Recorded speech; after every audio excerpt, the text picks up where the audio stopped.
Olá, amigos, bom dia. Tudo bem? Tudo bem, tudo possivelmente bem.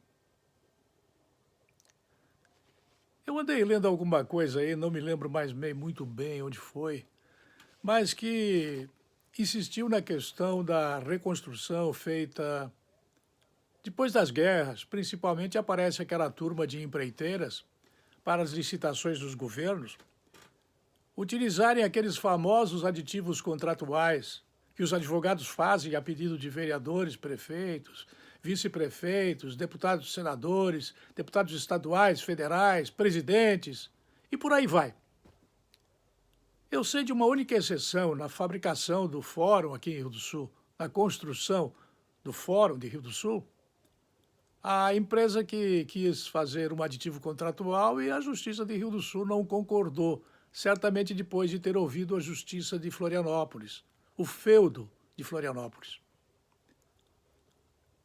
A Justiça de Rio do Sul, que está sendo de muita importância, ela simplesmente chamou a segunda concorrente para fazer o término da construção do fórum, que está bem encaminhado e deve ser inaugurado provavelmente este ano. Quando falo em reconstrução, eu não estou me lembrando do fórum aqui. Eu me lembro dos aditivos contratuais que serão feitos em todos os países do mundo, que estão aumentando brutalmente as suas dívidas para conseguir reativar a economia das nações. E entenda o que isso significa para você, porque se você não entender isso, ou não fizer força para entender, e não precisa ser letrado, bacharel, economista, psicólogo, administrador, não precisa ser não para conhecer esses assuntos. Nós temos mais mesmo é que aprender a votar em pessoas que não roubam e não deixam roubar. Só nisso aí nós vamos ganhar muito dinheiro. Agora, o remédio para a reconstrução depois da pandemia, ele só vai funcionar ao longo da história. E a história sempre se repete. Ou é uma pandemia de gripe, ou é uma peste negra, ou é uma guerra que é feita nas áreas rurais, ou é uma guerrilha feita na área urbana, tipo guerrilha que os comunistas brasileiros estão fazendo, chamando os que não roubam e não deixam roubar de fascistas, ignorando o que significa a palavra fascista. O importante, amigos, é que nós todos saibamos que nós somos a esperança do amanhã. Você é um carregador de piano, você é um funcionário público que carrega piano, um cara esforçado, chega antes da hora, sai depois da hora, não ganha hora extra, tem baixos salários e não tem inveja daquela turma do andar de cima. Você é um carregador de piano. Você tem que entender por quais motivos o Brasil chegou ao ponto em que chegou. O Porto de Santos era a Starbucks do mundo. Starbucks é uma empresa que fornece cafezinho em todos os aeroportos no mundo inteiro. É a empresa que mais lida com café processado e é um café de excelente qualidade. 3 em cada 4 xícaras de café do planeta, no início do século XX, tinham começado a sua existência em fazendas brasileiras. Em 1928, a produção mundial tinha sido de 36 milhões de sacas de café. O Brasil respondeu por 28 milhões, 77% de sacas de café. Vejam, eu estou falando de reconstrução. Mas aí veio 1929 e a Grande Depressão começou com a queda da Bolsa de Nova York. Foi um tombo de 30% em uma semana, após anos de subida. Mas bolsas caem mesmo de vez em quando. O coração do problema lá atrás foi outro, o sistema bancário americano. Não é a primeira vez que os gringos americanos, que eu defendo, que eu respeito, eu não sou comuna, eu não torço pela China nem por Cuba, nem pela Venezuela. Os gringos americanos tinham 25.733 bancos, empresas de bancos, não agências bancárias. Bom, hoje são 4.500 agências, para uma população 3 vezes maior, isso em 1929. Concorrência entre bancos é uma boa para a economia, mas eles tinham passado da linha vermelha. Havia uma série de instituições mequetrefes que apostavam o dinheiro dos clientes em investimentos de alto risco, a começar pela Bolsa. Com o crash de 1929, quase 1.000 bancos não suportaram as perdas, faliram nos meses seguintes. Daí danou-se. Sobrou para o depositante dos bancos, nos Estados Unidos. No Brasil, foi feito um tal de PROERD, se não me engano. Não é PROERD, que é outra história que a Polícia Militar usa para insuflar na cabeça das criancinhas que não devem usar drogas. É outra história. Esse PROERD no Brasil capitalizou os bancos com o dinheiro de todos os brasileiros. E os bancos se tornaram mais fortes porque houve o PROERD feito no governo do comunista Fernando Henrique Cardoso, que eu, há algum tempo atrás, tanto defendia erradamente. Com esse crash de 1929, quase 1.000 bancos, repito, não suportaram as perdas e faliram nos meses seguintes. A população passou a temer que todos os bancos do país fechassem as portas e correu para sacar o dinheiro que tinha guardado neles. Uma moda entre os remediados da época era sacar a poupança bancária, comprar ouro, muito ouro, nos Estados Unidos há muito ouro, e deixar o metal, já amarelo, mais amarelado ainda, guardado no armário. Isso deixou milhares de bancos competentes sem fundos, sem dinheiro, sem caixa. Metade das instituições financeiras dos Estados Unidos fechou as portas. O crédito secou e, sem ter com quem pagar dinheiro emprestado para tocar as despesas do dia a dia, empresas passaram a falir uma atrás da outra, num efeito que é o efeito cascata que acontece no Brasil. Tudo emaranhado, dá aumento de salário para o pessoal do Supremo Tribunal Federal PT, todo mundo que trabalha na justiça, no efeito cascata, ganha aumento de salário também. Daí fala mal dessa gente e eles ficam brabos com a imprensa. Bom, o crédito secando, a Bolsa ampliou a sua queda para 90% nos 4 anos seguintes. Pior, com a população mais abonada entesourando ouro em casa em vez de consumir, mesmo empresas que não precisavam de crédito não tinham mais para quem vender. Não havia consumo, não havia venda. Em 1933, 1 em cada 4 trabalhadores americanos estava sem emprego e parte deles começava a ficar em casa. Como nós começamos a ficar em casa por conta da pandemia, por sugestão do presidente da República, do alto comando das Forças Armadas, que ajuda a ajudar, que ajuda a governar o governo, e isso não é errado. As pessoas começaram a ficar em casa e, como consequência disso, elas começaram a não consumir, e as fábricas que já não produziam, porque produziam tudo na China para exportar para cá, o consumo caiu e começou a haver desemprego muito forte no Brasil, mais forte do que já tinha o nível de desemprego anterior. Com menos gente recebendo salário, vieram calotes em massa nos financiamentos imobiliários lá nos Estados Unidos. Calotes impressionantes. As agências, as imobiliárias, os negociantes, a indústria da construção civil, se viu verde verde mesmo. Nada de verde e amarelo como a bandeira do Brasil, não. O pessoal dessas agências, dessas imobiliárias, da indústria da construção civil começou a se matar, a se suicidar, como se suicidar fosse resolver o problema.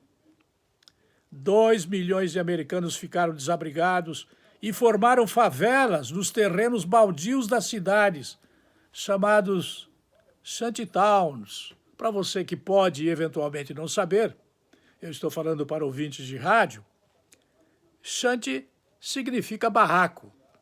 Esses barracos feitos de papelão que nós vemos nas favelas, que hoje estão escondidas em São Paulo e no Rio por conta de tapumes feitos para esconder as favelas dos transeuntes que saem dos aeroportos. Uma situação inusitada para o país que até 1929 comprava metade de tudo o que as outras 15 maiores economias da época produziam. Com o consumo congelado por lá, o resto do mundo se viu como uma grande fábrica de biscoitos, no Rio de Janeiro, com as praias interditadas, sem clientes. E a polícia, a mando de governadores sacanas, ela mandou prender mulheres, crianças, que queriam simplesmente andar, ir para lá e para cá, com máscaras. O direito de ir e vir sem que ninguém tivesse mandado, só o Supremo Tribunal Federal tirou do presidente da República o direito de ser o chefe do Executivo Federal, concentrando nele todas as ações de seus ministérios. Isso foi a maldade das maldades feitas pelo STF-PT. Os governadores começaram a acreditar que eles podiam tudo. E o que eles queriam era apenas o dinheiro, a grana, a bufunfa, o arame, a pila do ministro Paulo Guedes da Economia. O Banco Central tinha que obedecer o STF-PT e mandou o dinheiro para o Paulo Guedes distribuiu o dinheiro para os governadores e prefeitos, e eles começaram a fazer caixa para as eleições de outubro, visando as eleições de 2022. Quantas vezes eu já falei isso, né? Pois bem, agora eu estou falando aqui numa questão que envolve a reconstrução. Tudo o que podia desabar, desabou. Mas tenho sempre esperanças, vendo os ônibus começando a circular, vendo as pessoas usando máscaras, vendo as pessoas que carregam piano dentro da Secretaria da Saúde, dentro de prefeituras, dentro de autarquias estaduais, federais, sempre há os carregadores de piano. Mas sempre há aqueles do andar de cima. Aquela gente que ganha, não bate ponto, finge que trabalha, ganha muito bem antes do fim do mês e estão com a geladeira cheia, hoje ainda. 3 anos depois do crash da Bolsa de Nova York, o PIB global já tinha caído 15%. É mais ou menos o que vai cair o PIB brasileiro este ano, para alegria, para festejo, para os foguetes do PSOL, do PT, do PCdoB, parte do PMDB. Vão festejar quando o PIB cair, se o Paulo Guedes não resolver impressionar o mundo com suas astúcias econômicas sem dar pedaladas. Não havia salvação para o café em 1929. Com a demanda afundando, as sacas se avolumavam nos armazéns das fazendas e houve até uma época em que nós queimamos café, porque havia sobra de oferta e o preço despencou. Claro, o Brasil então inaugurou uma nova área do agronegócio, a destruição do café. Sobrava tanto que os fazendeiros precisavam jogar fora boa parte da produção. Em 1932, isso aconteceu, eu já disse, o governo Getúlio Vargas, um PTBista doente, ditador, resolveu aliviar o prejuízo dos barões do café em São Paulo, num gesto tremendo de corrupção, que a história se nega a relevar, a manter, a dizer, a não omitir, para comprar 14 milhões de sacas ociosas. Então, queimava café aqui para comprar dos barões do café 14 milhões de sacas ali, principalmente em São Paulo e numa parte do Rio de Janeiro. Do ponto de vista das sacas, porém, deu na mesma. Getúlio também não tinha o que fazer com o café e destruiu uma parte desse capital. Uma parte acabou lançada ao mar, outra comprimida na forma de tijolos de combustível para locomotivas a vapor. E queimou pelas chaminés das Marias Fumaças o café que tinha demais na produção do mundo. Entre 31 e 34, 27 milhões de sacas de café tiveram esse destino. Considerando que cada saca de 60 quilos de café cru rende 6 quilos de pó, só o que o Brasil jogou fora daria para encher hoje 1,2 bilhão de cápsulas de um café cuja marca eu não vou dizer para não fazer propaganda gratuita. Por que estou falando de café se o tema é reconstrução? Estas coisas aconteceram por conta de bobagens que os gringos americanos, meus amigos, o tio Sam, o meu tio Sam, fez. Os gringos, os endinheirados americanos, os capitalistas americanos, eles foram tão gulosos, tão sacanas, que eles, quando viram aquela quantidade toda de bancos, e os bancos serviam inclusive para financiar a máfia, eles perceberam que era o fim da picada. Então veio o Plano Marshall. Isso aconteceu mais tarde, mas dentro dos Estados Unidos começou a haver uma espécie de discurso em favor da reconstrução. A represa de Hoover, que eu conheço, foi feita. Quase 5 mil quilômetros de asfalto paralelo às estradas que já estavam asfaltadas. Prédios públicos, os velhos foram destruídos, construídos os novos. Foram construídas novas escolas. Foi dado crédito para empresas de construção civil fazerem o que tinham que fazer, mas tinham que gerar empregos. E lá não existe o tal do aditivo contratual. Não. Lá, havendo licitação, a licitação é aquele preço. Deu 20 milhões, é 20 milhões, morreu. Não tem a bandidagem do contrato aditivo lá nos Estados Unidos. É importante, amigo, que você saiba que essa fase de reconstrução nos Estados Unidos, ela deverá acontecer agora no Brasil com relação a várias questões que estão sendo entabuladas e que eu não sei bem dizer ainda qual é o norte que o melhor ministro da Economia que nós jamais tivemos vai fazer para conseguir reconstruir o país e fazer gerar empregos, empregos que vão gerar renda, renda que vai gerar consumo, consumo que vai gerar produtos, produtos que vão ser feitos nas fábricas, fábricas que têm que ser operacionais e operadas dentro do Brasil e não na China. Essas fábricas que vão produzir para o nosso consumo, elas vão querer que nós consumamos mais. Para quê?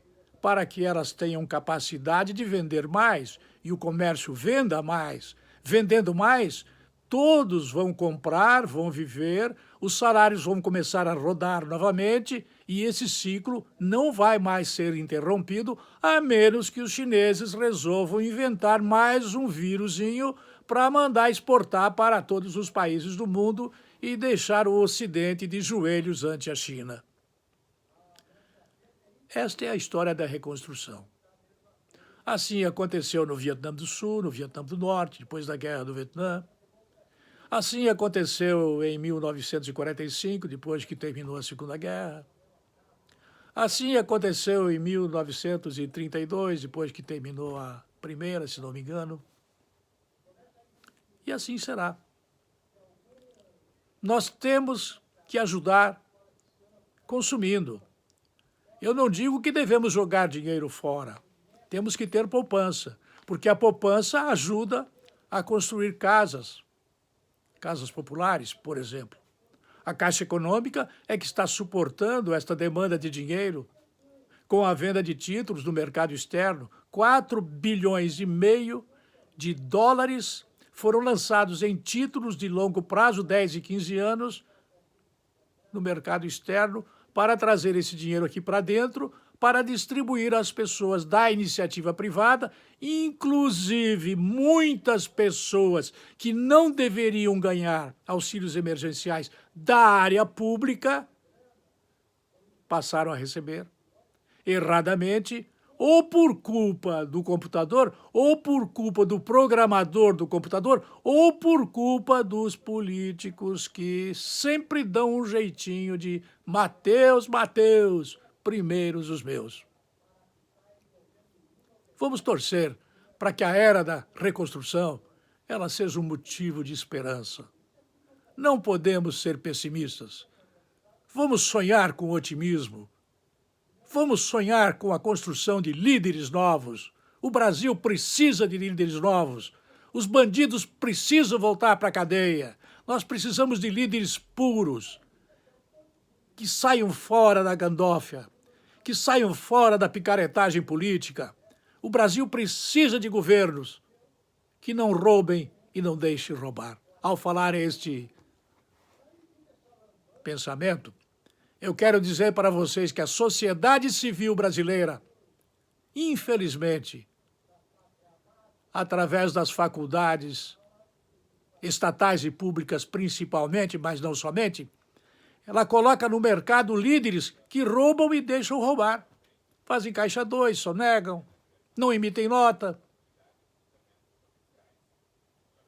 Vamos ser otimistas. Vamos trabalhar pelo Brasil.